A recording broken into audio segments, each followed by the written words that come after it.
And now, it's The Law Show on CL650. A comprehensive look at everything you need to know about the law.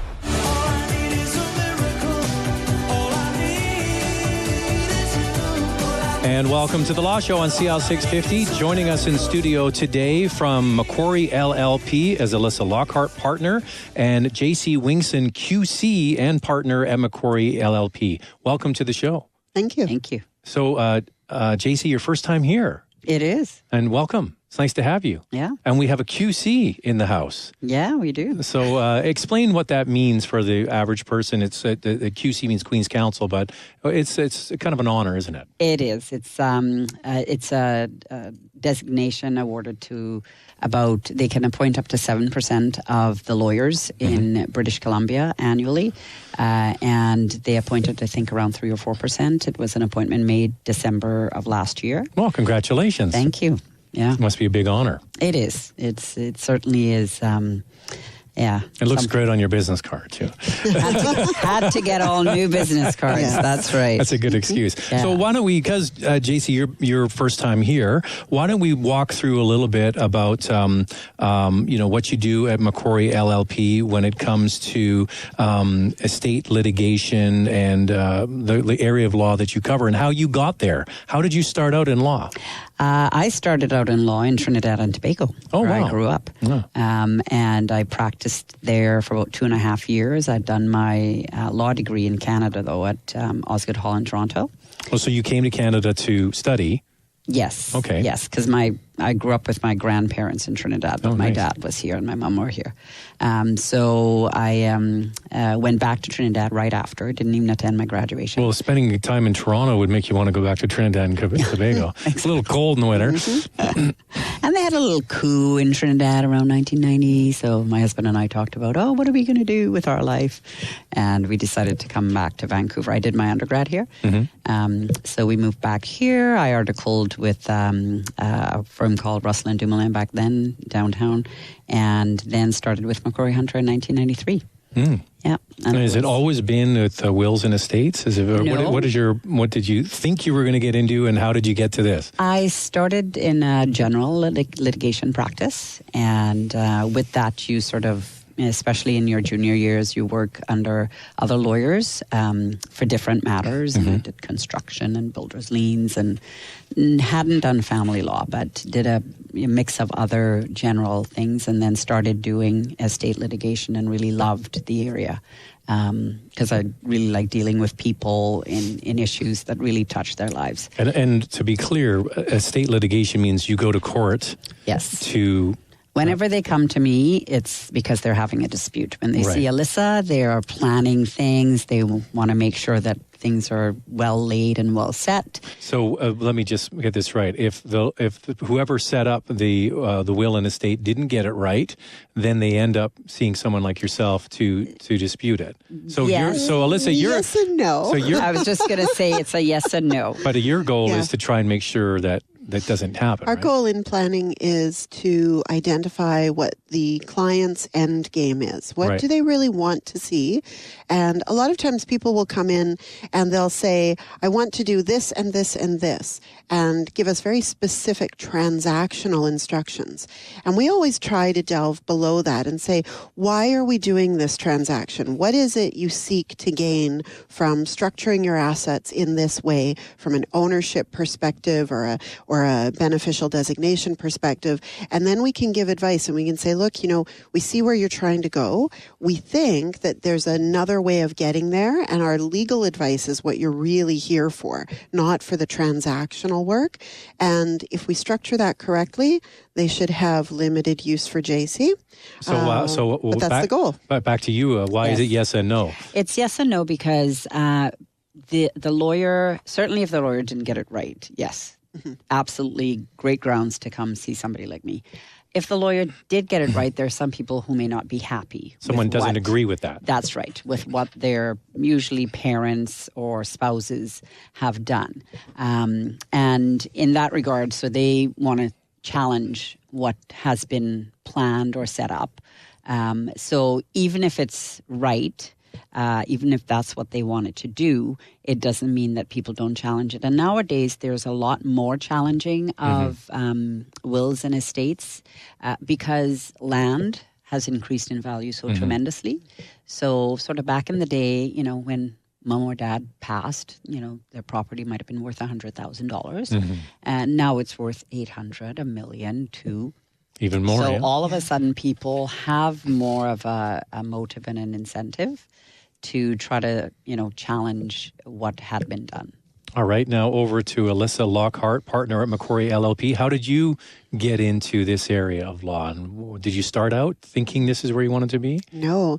I came into law having practiced human resources as a professional for a number of years, and I went into employment law litigation.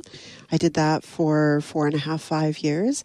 And when I moved my practice to a solicitor's practice, it was to take over my father's practice out in the Fraser Valley. Okay. And solicitor's work had not appealed to me in law school. I think a lot of young people entering law envision it as always being in court. And but what is it about that? Because I've had many lawyers from your firm come here and they say that's what gets them excited, going to court. Yeah. You're smiling. Probably because you haven't had many solicitors come in. I think they also get excited about what they do. I get excited about solicitors' work now, and I will talk about it for hours with clients sometimes because I find the structuring of the transactions fascinating. But I do miss making an argument, presenting an argument in court, explaining to the judge why your client should prevail. It's not just exciting on a personal level of achievement, but you're making an impact in that very moment.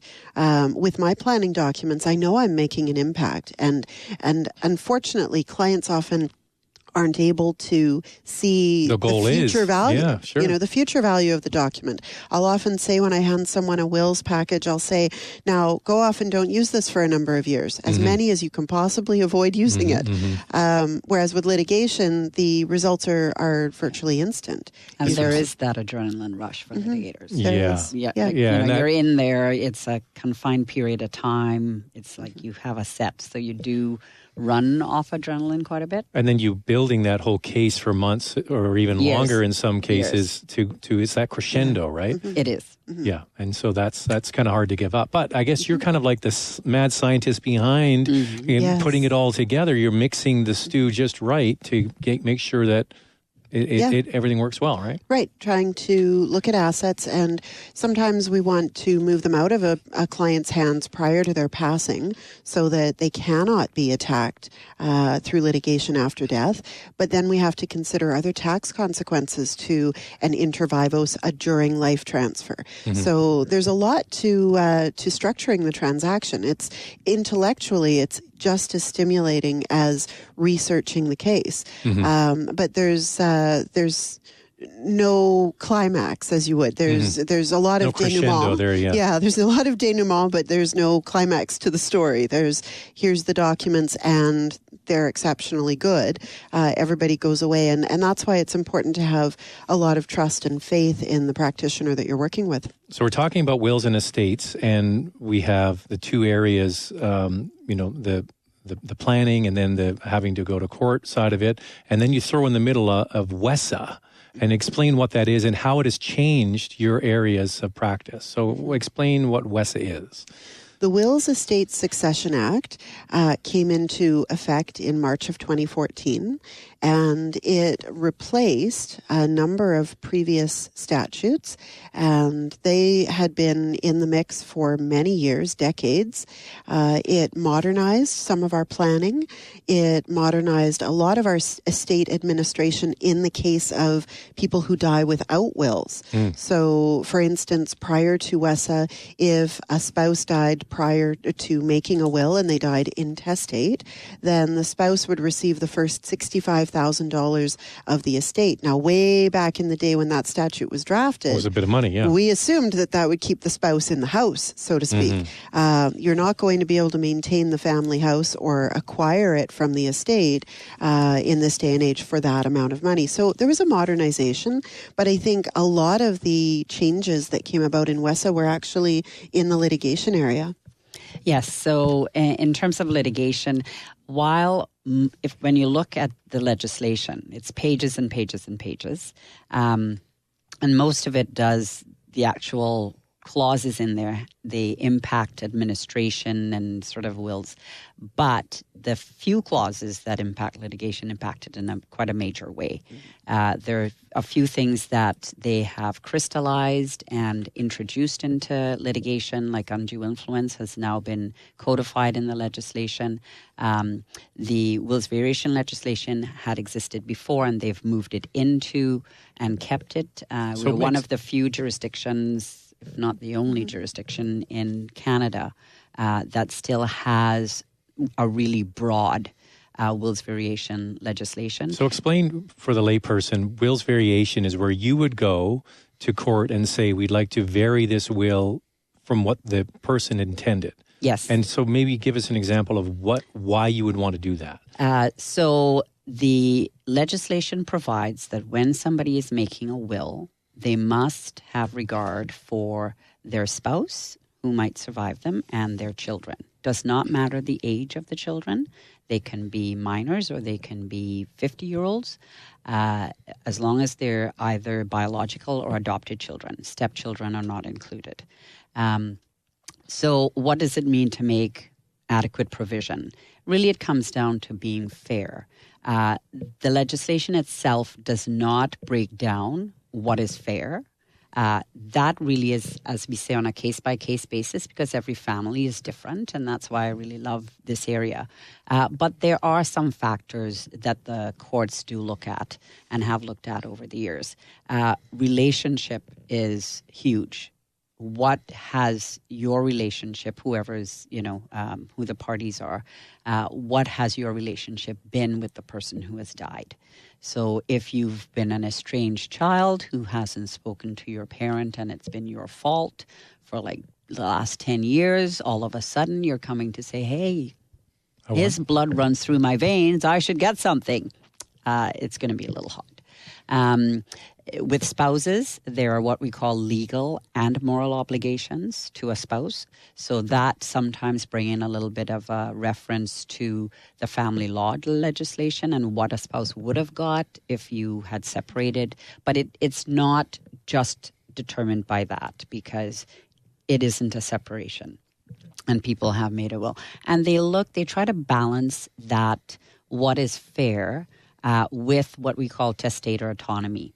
So somebody's right to do with their assets what they want when they pass. So if somebody wants to exclude somebody, that was their wish. And then you're arguing, well, maybe they should be included for these reasons. That's correct, yes. So has WESA made it clear, or has it muddied the waters, you think? In terms of the wills variation, WESA hasn't changed that much. It's been a little change to the amount of time you have to bring your claim, but not really. It used to be 6 months. Now they call it 180 days from the date on which the person has got the grant of probate. But it hasn't really changed the application when you actually go to court or you go to mediation, the types of factors you look at. So the nuts and bolts of it have stayed pretty much the same, right? Yes. Okay. Yes. So what about on the planning side? Has WESA changed a lot for what you're trying to accomplish? WESA's changed quite a bit on the planning side, particularly with respect to undue influence. So when we look at undue influence, it would be an influence that is more than, and some influence is quite natural. I am presumably influential over my mother's decisions. She wants to keep me happy, just like I want to keep her happy. But when parents are growing older and one child is taking care of them and other children live further away, we have to start looking at whether the parents' decisions in their planning or their restructuring of asset ownership, do they reflect their independent views, or do they reflect an undue level of deference to the wishes of that one child? Well, I tell you what we're going to do, because we're just kind of just touching on undue influence. And when we come back, we're going to take a quick break. When we come back, we'll continue your thought, and also maybe give us some examples of situations that maybe you've experienced or you know of when we come back on The Law Show on CL 650. There's more of the show still ahead. This is The Law Show on CL 650.